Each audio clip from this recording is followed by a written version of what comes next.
मनोज अपनी बेटी प्रीति के साथ हंसी खुशी रह रहा था। प्रीति की माँ का देहांत कुछ सालों पहले हो गया था। मनोज की अपनी किराने की दुकान थी और उसी से उनके घर का खर्चा चल रहा था। एक दिन मनोज की दुकान पर एक औरत सामान लेने आती है। उसका नाम मीना होता है। जी, मुझे कुछ सामान लेना था। हाँ बोलिए ना, क्या चाहिए? जी, ये रही मेरी लिस्ट, आप ये सब दे दीजिए। मनोज सब सामान पैक करके उस औरत को दे देता है और औरत पैसे देकर चली जाती है। अब वो औरत रोज कुछ ना कुछ सामान लेने मनोज की दुकान पर आती रहती है।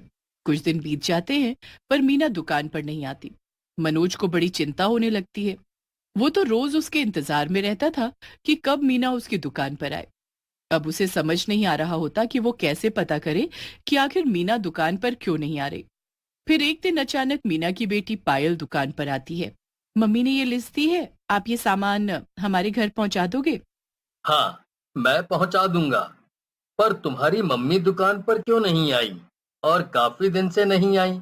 सब ठीक तो है ना? वो मेरे पापा की एक्सीडेंट में मौत हो गई, इस वजह से बस वो घर में बैठी रोती रहती हैं। ओह, ये तो बड़े दुख की बात है। मनोज शाम को मीना के घर राशन का सामान लेकर पहुंच जाता है और वहां मीना उदास एक कोने में बैठी रो रही होती है। मनोज मीना को ऐसे देखकर बड़ा दुखी होता है। वो मीना के पास जाकर उससे पूछता है। जी, मुझे पता चला आपके पति के बारे में। बड़ा ही दुख हुआ सुनकर। देखिए, आपको कोई भी जरूरत हो तो आप मुझे बता सकती हैं। मैं आपकी मदद करूंगा। जी, आपका बहुत बहुत शुक्रिया, पर कब तक कोई हमारी मदद करेगा? हम माँ बेटी पता नहीं कैसे अकेले घर चलाएंगे, हमारा क्या होगा? नहीं नहीं, आप ऐसा ना सोचें। मैं हूं ना। मैं आपको राशन भिजवा दिया करूंगा। आप पैसों की जरा भी चिंता मत करना। बस फिर उस दिन से रोज मनोज मीना के घर खुद राशन लेकर पहुंच जाया करता था। एक दिन मनोज के मन में मीना से शादी करने का ख्याल आता है और वो उसे ये बात बोल भी देता है। मीना शादी के लिए मान जाती है और फिर दोनों शादी कर लेते हैं। उसके बाद मनोज मीना और प्रीति को अपने घर ले आता है। ये देख प्रीति हैरान रह जाती है। ये सब क्या है बाबूजी? ये कौन है? बेटी, ये तुम्हारी नई माँ है। और ये तुम्हारी बहन पायल। ये क्या बोल रहे हो आप ऐसा कैसे कर सकते हो? आपने ऐसा क्यों किया? देखो, तुमको भी माँ की जरूरत थी और मैं भी अकेला। और ये दोनों भी बेचारे अकेले थे। मैंने कभी नहीं बोला कि मेरे लिए आप माँ लेकर आ जाओ। आपने अपने बारे में सोचा और मेरे नहीं।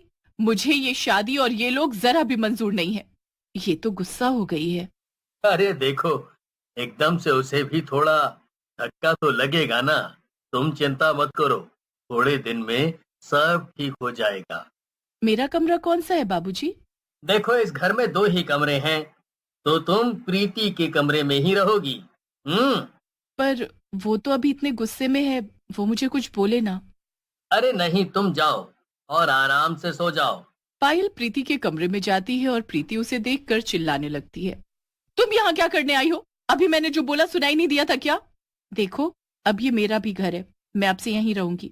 मुझे बाबूजी ने बोला है कि ये मेरा भी कमरा है और मैं इसी में सोऊंगी। बाबूजी? तुमने तो हद ही कर दी। मेरे बाबूजी को एक दिन में अपना बाबूजी बना लिया। बड़ी तेज निकली तुम तो। शाबाश। दोनों सौतेली बहनों में हमेशा लड़ाई होती रहती है। पायल तो हमेशा प्रीति से अच्छे से बात करने की कोशिश करती है, पर प्रीति हमेशा पायल से नफरत करती है। प्रीति हमेशा पायल को इतना परेशान करती है कि वो उसका कमरा छोड़कर भाग जाए। एक दिन की बात है, मनोज और मीना शादी में चले जाते हैं और दोनों बहनें अकेली घर में रह जाती हैं। प्रीति को बड़ा ही गुस्सा आ रहा होता है। वो सोचती है कि कैसे भी करके आज वो पायल का खेल ही खत्म कर दे।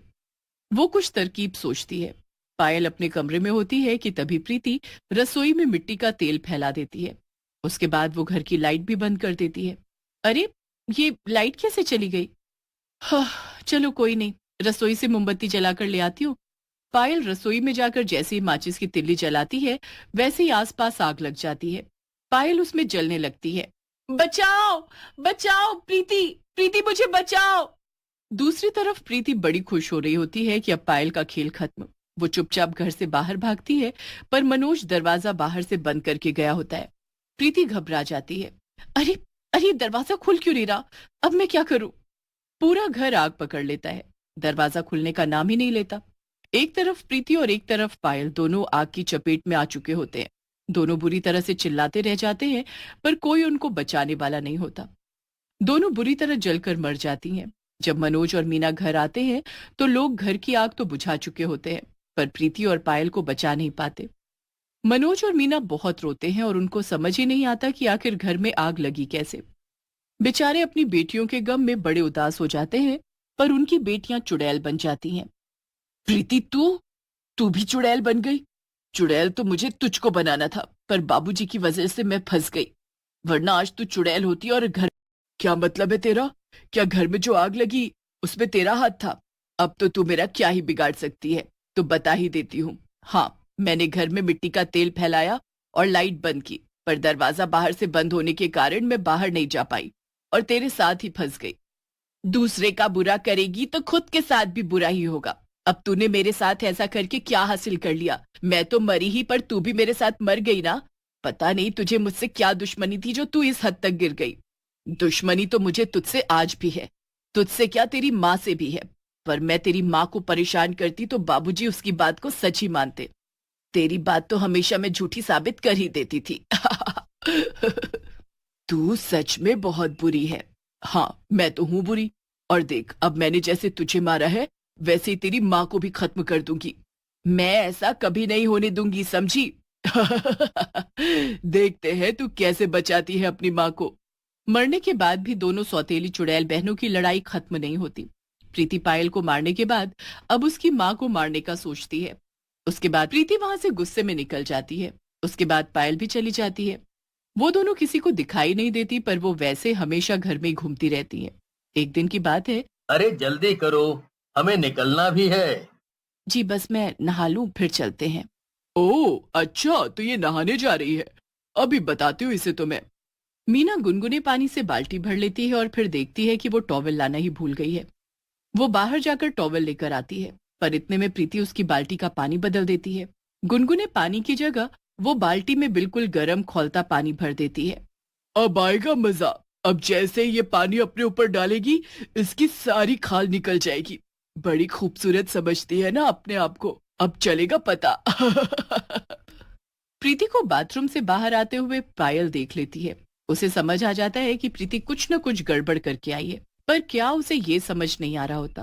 वो जल्दी से बाथरूम में जाती है और देखती है कि पानी एकदम खौलता हुआ है। वो जल्दी से पानी की बाल्टी लुढ़का देती है। उसके बाद मीना टॉवेल लेकर नहाने जाने लगती है। अरे, ये बाल्टी का पानी कैसे लुढ़क गया? अजीब बात है, अभी तो ठीक से रखी थी। मीना दूसरा पानी भरकर नहा लेती है। पायल गुस्से में प्रीति के पास जाती है और उस पर चिल्लाती है। आखिर क्या परेशानी है तुम्हें? तुम क्यों माँ और बाबूजी को चैन से नहीं रहने देती? मैंने तो अपने बाबूजी के साथ कुछ किया ही नहीं। मुझे तो तुम्हारी माँ से दिक्कत है। मैं तो तुम्हारी माँ को मारना चाहती हूँ। उससे क्या मिल जाएगा तुमको? एक बात बताओ, तुम्हारे बाबूजी और मेरी माँ अकेले थे। उन्होंने शादी करके कोई गलती तो नहीं की। आखिर उनको भी कोई सहारा चाहिए था। अगर हमारी शादी हो जाती तो किसके सहारे रहते वो दोनों? ये सब बेकार की बातें मुझसे मत करो। मेरे बाबूजी बस मेरे हैं, समझी? तुम्हारी वजह से उनका प्यार बढ़ गया। तुम्हारी माँ की वजह से वो मेरी माँ को भूल गए। ऐसा है तो अब मैं तुम्हारे रास्ते में नहीं आऊंगी। तुम जो करना चाहती हो कर लो। अभी भी प्रीति अपनी हरकतों से बाजी आने को तैयार नहीं होती। एक दिन मनोज कुछ काम से बाहर जा रहा होता है। मेरा आज खाना मत बनाना, मैं बाहर से खाकर आऊंगा। ठीक है जी। मीना अपने लिए खाना बनाती है, पर चुपके से प्रीति उसमें जहर मिला देती है। वो बड़ी खुश होती है कि आज मीना का आखिरी दिन है। मीना खाना लेकर टेबल पर खाने बैठती है। एक पहला टुकड़ा तोड़कर मुंह में डालने ही वाली होती है कि तभी दरवाजे की घंटी बजती है। सामने मनोज बड़ी बुरी हालत में खड़ा होता है। उसके सर पर पट्टी होती है और उसे कोई घर तक छोड़ने आया होता है। अरे, ये आपको क्या हुआ? ये इतनी चोट कैसे लगी आपको? बस रास्ते में एक ट्रक सामने से आ गया। मैं बड़ी बुरी तरह साइड में जाकर गिरा। वो तो शुक्र है इस भले आदमी का जिसने मुझे हॉस्पिटल पहुंचाया और मेरी जान बच गई। बहुत बहुत शुक्रिया भाई साहब आपका। आइए ना, अंदर आइए। प्रीति अपने बाबूजी की ऐसी हालत देख घबरा जाती है। मीना मनोज को आराम से टेबल पर बिठाती है। सब एक साथ बैठ जाते हैं। थोड़ी देर बाद मनोज बोलता है। अरे, तुम्हारी प्लेट ऐसी ही पड़ी है, तुमने खाना नहीं खाया? जी वो बस खाने ही जा रही थी कि तभी आप आ गए। अब मुझे जरा भी भूख नहीं है। अगर आप लोग बुरा ना माने तो क्या मैं ये खाना खा सकता हूँ? मुझे बड़ी भूख लग रही है। सुबह से भूखा हूँ। अरे, इसमें तो जहर है, ये आदमी खाते ही मर जाएगा। वो आदमी मजे से खाना खाने लगता है पर उसे कुछ भी नहीं होता। ये देख प्रीति बड़ी हैरान हो जाती है।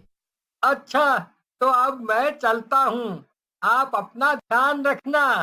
प्रीति उस आदमी के पीछे पीछे जाती है तो देखती है कि वो आदमी दरअसल पायल है। प्रीति को अपने ऊपर बड़ी शर्मिंदगी होती है कि उसने जिस पायल